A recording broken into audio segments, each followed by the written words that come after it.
Hello coders and welcome back to the new video of the Python programming. कल कुछ reason के वजह से वीडियो अपलोड नहीं हुई है। इसके लिए आज ये वीडियो मुझे डालनी पड़ रही है। इसके लिए आई अपोलोजाइज फॉर दिस। हम सेट में देखते चले जा रहे थे, आगे बढ़ रहे थे। आज भी हमको सेट ही देखने का है। आप फ्रस्ट्रेट हो गए होंगे कि फ्रस्ट ये सेट इतना क्या बड़ा है, इतना क्या बड़ा है, इस पे कुछ प्रॉब्लम्स लो, कुछ कुछ करके दिखाओ इस पे। ये कब तक थियरी पढ़ाई जाएंगी? प्रॉब्लम भी तो होनी चाहिए, प्रॉब्लम भी तो जरूरी है। आपको ऐसे क्वेश्चन आए होंगे। हो सकता है कि आपको इसको करने का मन भी ना हुआ होगा, क्योंकि इतने सारे बिल्ट इन फंक्शन कौन सिखाता है, थोड़े जरा क्वेश्चंस तो लो। तो गाइस, ये वीडियो लास्ट वीडियो है बिल्ट इन फंक्शन की।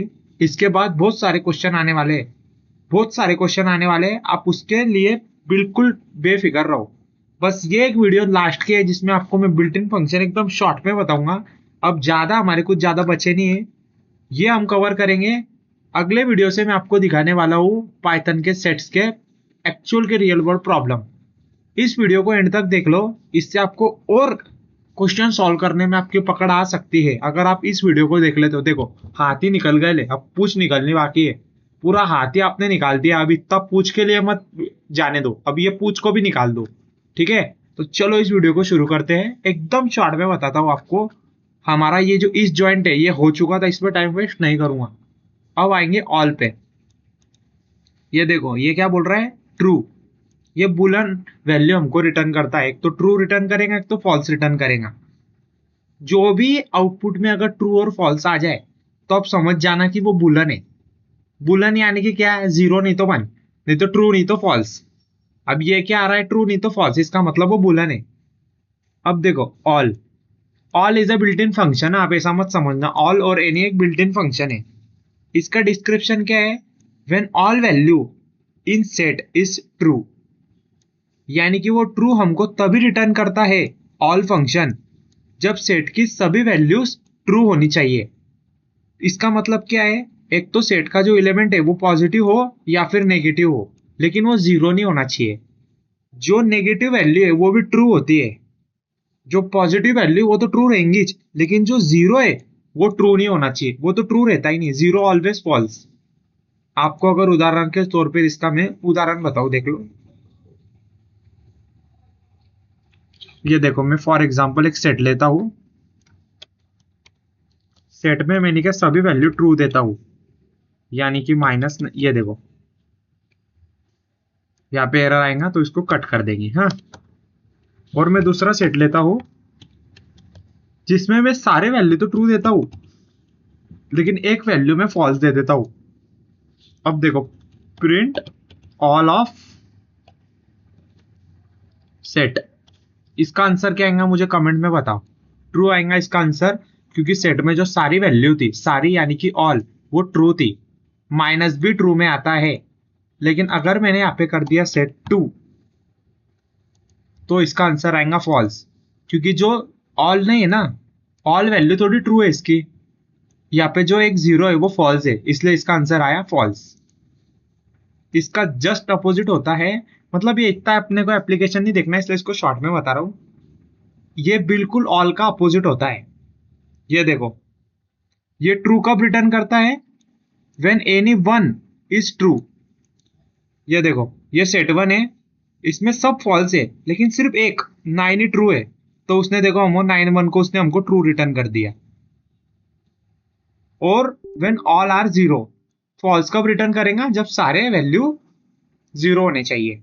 देखो सेट टू करा, एनी ऑफ एस टू कर लिया, फॉल्स आ गया। एनी यानी कि क्या, एनी वैल्यू ट्रू है क्या उसमें, ऐसा देखेगा वो। जैसे एनी ऑफ सेट वन का मतलब क्या है, कोई भी एक वैल्यू ट्रू होनी चाहिए। वो देखेगा सेट वन में कोई भी एक वैल्यू ट्रू है क्या। हाँ नाइन है, तो इसका आंसर कर दिया उसने ट्रू। अब हमने जब ये लगाया एनी ऑफ एस टू, तो वो देखेगा कोई भी वैल्यू एस टू में ट्रू है क्या। डिटेक्ट करा, नहीं नहीं, एक भी ट्रू नहीं है, तो इसका आंसर आया फॉल्स। ये इसका ज्यादा हमको इस्तेमाल नहीं करना, ये इंडेक्स के लिए काम में आता है। इसका मैंने लिस्ट में आपको बताया था, ई न्यूमरेट। आप एस वन लो, सेट ले लिया, एस टू ले लो, एस टू उसके इंडेक्स होंगे, एस वन उसकी वैल्यूज होंगी। अब आप आई न्यूमरेट कर देते हो, तो आपको देखो जीरो पे ए है, वैसे तो वे सेट के तो कोई ऐसे इंडेक्स होते नहीं है। अगर आप ऐसे करने जाओगे तो मैंने सोचा एस सेट ऑफ 0, तो आपको यहाँ पे देखने मिलेगा एक जबरदस्त एरर, टाइप एरर। क्योंकि सेट इंडेक्सिंग को कभी भी फॉलो नहीं करता है। सेट में कभी भी, सेट में और डिक्शनरी में इंडेक्स नहीं होते। वो इंडेक्स का कॉन्सेप्ट खाली लिस्ट और टपल तक ही सीमित है, वो इसके सेट के और डिक्शनरी पे लागू नहीं होता है। अब अगर फिर भी आपको लगता है कि नहीं मेरे को इंडेक्स चाहिए, तो आप क्या करो, ये वैल्यूज नाम से एक सेट ले लो, वैल्यूज, और उसके जो इंडेक्स है उसके नाम से भी एक कोई ये ले लो, 0, 1 एंड 2। अब अगर आपको चेक करना है कि कौन किसमें है, तो इस फंक्शन का इस्तेमाल कर दो, इन्यूमरेट। सेट 1 आना चाहिए यहाँ पे, हाँ बस। 0 पे, 0 इंडेक्स पे 1 है, 1 इंडेक्स पे 2 है और 2 इंडेक्स पे -9 है। इसका आंसर ही आ जाएगा। लेकिन अगर आप आगे देते हो तो देखो क्या आंसर आएगा। नहीं, कुछ भी नहीं आता है। देखो, अगर यहाँ पे आपने कुछ वैल्यू बढ़ा दी तो आएगा, अवश्य आएगा। देखो, समझ में आ गया ना। यानी कि अगर आप वैल्यू एक कम दे देते हो और इंडेक्स एक ज्यादा बढ़ा देते हो, तो उससे कोई भी फर्क नहीं पड़ता है। तीसरा इंडेक्स कर दो यहाँ पे, कुछ भी फर्क नहीं पड़ेगा, कुछ भी फर्क नहीं पड़ेगा। देखो, वो क्या बोला, 0 इंडेक्स पे 1 है, 1 इंडेक्स पे 2 है, 2 इंडेक्स पे 3 है, और ये 3 को देने के लिए कोई वैल्यू ही नहीं थी, कोई इंडेक्स ही नहीं था। इसलिए उसने बोला कुछ भी नहीं, उसने हमको प्रिंट ही नहीं करा के दे दिया। टी न्यूमरेट हमेशा पेयर में चलता है। ये जो एक है, एक की जो वाइफ है वो 0 है, 2 की जो वाइफ है वो 1 है, -9 की वाइफ ये 3 है। लेकिन ये जो इधर का 3 वो नल्ला है इसलिए वो नल्ला होने के कारण उसने बोला जान दे, छोड़। उसने कुछ भी नहीं किया, वो बोला ठीक है, ठीक है जान दे, उसको छोड़ दिया उसने। आई होप आपको ये समझाऊंगा। वैसे सिंगल सिंगल लोगों को तो पाइथन में भी वैल्यू नहीं दे रहे। देखो क्या दिन आ गए। चलो मैक्स पे देखते हैं। आई होप, मुझे नहीं लगता है मैक्स पे आपको समझाने की जरूरत पड़ी होंगी। देखो, मैक्स ऑफ S1, ये जो सबसे बड़ी वैल्यू होंगी मैक्स की, वो हमको रिटर्न करके दे देगा। देखो, अब आप सोचोगे कि भाई ये S1 है, S1 तो अल्फाबेट में है, तो फिर ये एल एल कैसे आ गया सबसे बड़ी वैल्यू ना। आपको अगर ये कॉन्सेप्ट पता नहीं है आस्क की वैल्यू का, तो आप कुछ भी नहीं कर सकते पाइथन के अंदर। आपको सबसे पहले आस्क की वैल्यू समझनी पड़ेगी।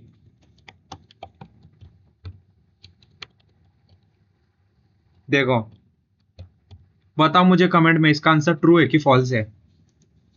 इसका आंसर है फॉल्स। क्यों फॉल्स है, अभी बताता हूँ। पोजीशन ऑफ ए कर दिया मैंने, और अगर मैंने इसको दे दिया, देखो आप ध्यान से देखते जाओ बस, क्यों, इसका आंसर क्यों आया फॉल्स, अभी आपको पता चल जाएगा।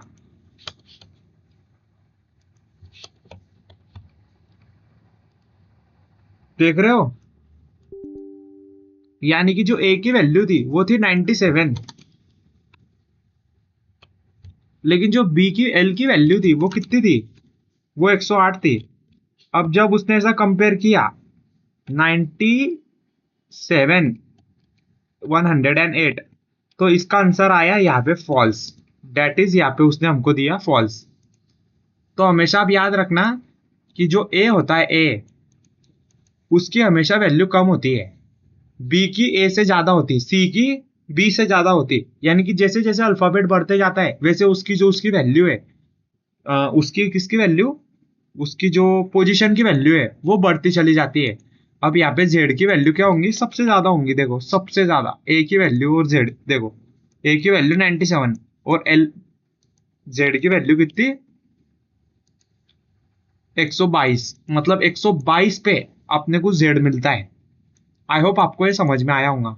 तो बस उसका ये आपको आउटपुट मिला। आपने उसको बोला मैक्स दिखा दो भाई S1 का, तो उसने आपको एल क्यों दिखाया, एल लास्ट में था इसलिए एल नहीं दिखाया। एल आपको इसलिए दिखाया उसने क्योंकि एल की जो आज की वैल्यू है, उसका जो पोजीशन है वो इन सबसे ज्यादा है, इन सबसे ज्यादा है। एल का जो मैक्स ASCII वैल्यू वो A से भी ज्यादा है, B से भी ज्यादा है, C से भी ज्यादा है, D से भी ज्यादा है और E से भी ज्यादा है इसके लिए। लेकिन अगर यहाँ पे Z की जगह सॉरी E की जगह Z आ जाता था तो हमको Z दिखा देता था। और H2 में तो मुझे नहीं लगता कि आपको मैक्स बताने की कोई जरूरत है, मैक्स बता दिया इसका मतलब वो फाइ है। मिनिमम उसका उल्टा है मैक्सिमम का। इसमें जो सबसे कम जिसके ASCII वैल्यू है, A की सबसे कम मैक्सिमम ASCII वैल्यू है। A जो है ना वो B से भी छोटा है, छोटा बच्चा है वो, छोटा भाई है वो, घर में जो सबसे छोटा भाई है वो है वो। A सबसे छोटा भाई है। हाँ चलो आ गया। B A से बड़ा है, C उससे बड़ा है, D भी उससे बड़ा है, L उससे भी बड़ा है, E उससे भी बड़ा है। तो इसके वजह से यहाँ पे उसने हमको A दिखाया। ये क्या है, आप ऐसा समझो कि ये जो है ना ये चाइल्ड है, ये उसके पिताजी है, फिर ये उसके दादाजी है, फिर ये उसके परदादा है, फिर फिर उसके दादा के उसके परदादा है, डी उसके परदादा है, किसके, ए के परदादा है। और फिर डी के जो पप्पा है वो ई है, और जो ई के पप्पा है वो एल है। इसके वजह से सबसे छोटा कौन हुआ, ये हुआ, ये ए हुआ। इसके वजह से आ गया वो ए। मिनिमम ना सबसे छोटा है इसके वजह से। और ये मैक्सिमम इसमें S2 में तो मुझे नहीं लगता कि आपको बताने की जरूरत है। Minimum is 5, 0। Minimum is 0। अगर आपको कोई सेट का सम करना है तो आप कोई सेट के बाहर सम फंक्शन लगा दो। जैसे देखो कुछ इस प्रकार से, किधर गया किधर गया किधर गया, अगर आप ऐसा सेट लेते हो, सेट सेट लेते हो, सेट सेट 1 2 3 4 5, चलो 5 ले लिया। आपको अगर इसका सम करना है तो आप क्या करोगे, सम इक्वल टू 0 लोगे, for not minus is equal to होना चाहिए वो, फॉर आई इन सेट कर देंगे और उसके बाद सम प्लस आई कर देंगे छोटे बच्चों जैसा, क्योंकि अब हम पाइथन के बड़े बड़े प्रोग्रामर तो है नहीं, तो ऐसा करके लेंगे तो 11 आंसर आ जाएगा। तो become the pro in Python and use the built in function. Sum sum लगाओ इधर सम, और इधर कर दो सेट, तो आपको देखो क्या मिलेगा, आंसर 11 मिल जाएगा। फिर से रन करता हूं, देखो 11 आंसर मिलेगा। तो यही उसका मतलब होता है। और ये कर देगा हमको शॉर्टेड, मतलब arrange a set in the ascending order and create the list. समझो फॉर एग्जांपल आपने सेट बनाया जिसका आपने पूरे उल्टे सुल्टे नंबर दिए, जैसे 9 8 3 -9 1। और आप चाहते हो, वैसे तो मैं अगर सेट को भी प्रिंट करा दूं तो वो अपने आप में बराबर आ जाएगा। देखो कैसा आया वो, देखो सेट था कैसे, सेट आया कैसे, देखो गाइस अच्छी से देखो सेट को, सेट का बिहेवियर अच्छी से देख लो आप। सेट कैसे था देखो यहाँ पे, ध्यान से देखो, पहले 9 था। अगर यहाँ पे लिस्ट रहती थी ना तो वो बराबर इज्जत से और औकात से चलता था, ज्यादा होशियारियां मारता नहीं था। लेकिन इसको इधर मालूम नहीं क्या हो गया कि ज्यादा ही मात्रा इधर देखो, ये 9 9 8 8 सब अपने इंडेक्स पे बराबर आए। लेकिन जब हमने यहाँ पे सेट डाल दिया तो वो वैसा ही आना चाहिए था ना। लेकिन देखो सेट को ज्यादा ही मस्ती है, देखो कैसा आता है वो, देखो पहले 1 आ गया, 1 तो था ही नहीं, फिर 3 आया, जहाँ पे 8 आना चाहिए वहां 3 आया, जहाँ पे 9 आना चाहिए वहां पे -3, जहाँ पे 3 था उसने वहां पे -9 दिया। तो ये गलत हो रहा है ना हमारे साथ। तो इसी गलत फहमी को मिटाने के लिए सॉर्टेड फंक्शन का इस्तेमाल किया जाता है, जिससे हमारी जो पूरा एरे है वो शॉर्ट होके आ जाता है विद इन अ सेकेंड। और वो आता है एक लिस्ट के फॉर्म में। देखो वो सेट था, क्योंकि करली ब्रैकेट्स थे, जैसे उसको शॉर्टेड के अंदर लगाया तो वो बन गया एक लिस्ट। देखो उसके बाहर के जो है ना बाउंड्री, देखो स्क्वायर ब्रैकेट्स में, स्क्वायर ब्रैकेट्स में ना, इसके वजह से वो क्या बन गया, लिस्ट बन गया। यानी कि जब भी आप सेट के अंदर शॉर्टेड फंक्शन लगाते हो तो सेट बन जाता है किसमें, लिस्ट में बन जाता है, लिस्ट में। और उसने हमको पूरी की पूरी असेंडिंग ऑर्डर में वैल्यू दे दी। -1 सबसे, -9 सबसे छोटा है, फिर 1 है, फिर 3 है, फिर 8 है, फिर 9 है। ठीक है, तो ये होता है इसका आउटपुट।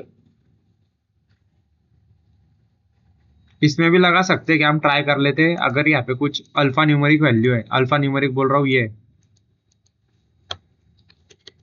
मैंने आपको बोला था जेड जो है वो सबसे बड़ा होता है, उसके बाद एम, उसके बाद ले लो एम से कम लेते हैं, मान लो सी लेते हैं, फिर हम लेते हैं ए, और फिर लेते हैं बी।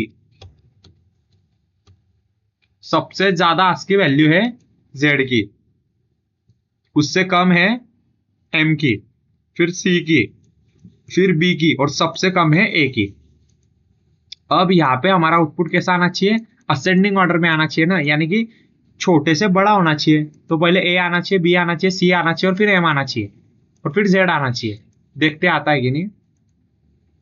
यस गाइस, यस आ रहा है। यानी कि ना सिर्फ आप इसको इंटीजर से इस्तेमाल कर सकते हो, बल्कि आप इसे जो अल्फाबेट्स, जो कैरेक्टर्स है, इसको अल्फाबेट नहीं बोल सकते, इसको कैरेक्टर बोलेंगे हम। तो कैरेक्टर पे भी आप सेट के ऐसे ऑपरेशन कर सकते हो, जिसमें आप ASCII के थ्रू उसको अरेंज कर सकते हो। डीएसए में हम देखने वाले quick sort, merge sort, selection sort, insertion sort, bubble sort, ये सब आने वाले हैं, उसका टेंशन मत लो। लेकिन अभी तो बिल्ट इन फंक्शन का मजा लो जो पाइथन ने दिए है। ज्यादा अभी एडवांस नहीं बनते, हम बेसिक पे है, बेसिक पे रहेंगे। छोटे लोग छोटे इस पे रहेंगे, छोटे यानी अभी बिगनर है। डीएसए जब करेंगे, जब जाएंगे ना गूगल में, वो ये देगा इस पूरे के पूरे built in function. I hope आपको ये समझ में आए होंगे। पूरे के पूरे मैंने आपको सिखाया है। ये जो आपको अगर इसका एक्सेस चाहिए ना, तो इस वीडियो के डिस्क्रिप्शन में, तो चलो ठीक है डाल देता हूँ। इस वीडियो के डिस्क्रिप्शन में आपको ये पूरा के पूरे जो वर्ड फाइल है मिल जाएगा। इसको जाके एक्सेस करो, इसका मजा उठाओ, इसका आनंद लो। मिलते हैं डिक्शनरी के साथ, लेकिन उससे भी पहले आपको बताने वाला हूँ, कल रेडी रहो। कल से प्रॉब्लम आने वाले, सब्सक्राइब करके रखो, चैनल को लाइक करके रखो, क्योंकि कल से प्रॉब्लम आने वाले भाई। जो आपको डिजायर था वो दे रहा हूँ अब, तो कल रेडी रहना। ये जो भी सिखाया ना, इसको पानी में, अगर कल का वीडियो नहीं देखा तो ये जो कुछ भी सीखा है सब पानी में गया। जो कुछ भी टाइम दिया सब पानी में गया। आपने सीखा, समझो आपने एमएल सीखा, लेकिन अगर आप उसको इस्तेमाल ही नहीं कर रहे हो एमएल मॉडल बनाने के लिए, तो वो एमएल का नॉलेज क्या काम का है। आपने कुछ पढ़ाई सीखी, और वो पढ़ाई यूपीएससी की तैयारी करी पूरे साल भर, और जब यूपीएससी की परीक्षा है तभी आपको नहीं गए, नहीं एग्जाम में, क्या फायदा फिर। कुछ भी फायदा नहीं ना। ठीक उसी तरीके से आपने पूरा सीखा है, अब इसे इस्तेमाल कैसे करना है, इसका यूज कैसे करना है, वो हम कल के वीडियो में देखने वाले हैं। तो आपको वीडियो अच्छी लगे तो लाइक कर दो, कोई गलती हो तो बताओ, और आगे क्या चाहिए वीडियो के अंदर मुझे बताओ, मैं वो देने के लिए आपको तैयार हूं। तो thank you so much for the watching. मिलते हैं अगले वीडियो में। हैप्पी, आज नवरात्रि है ना, हाँ, तो happy Navratri to the all. जय माता दी। एंड मिलते हैं अगले वीडियो के अंदर। Thank you so much for the watching.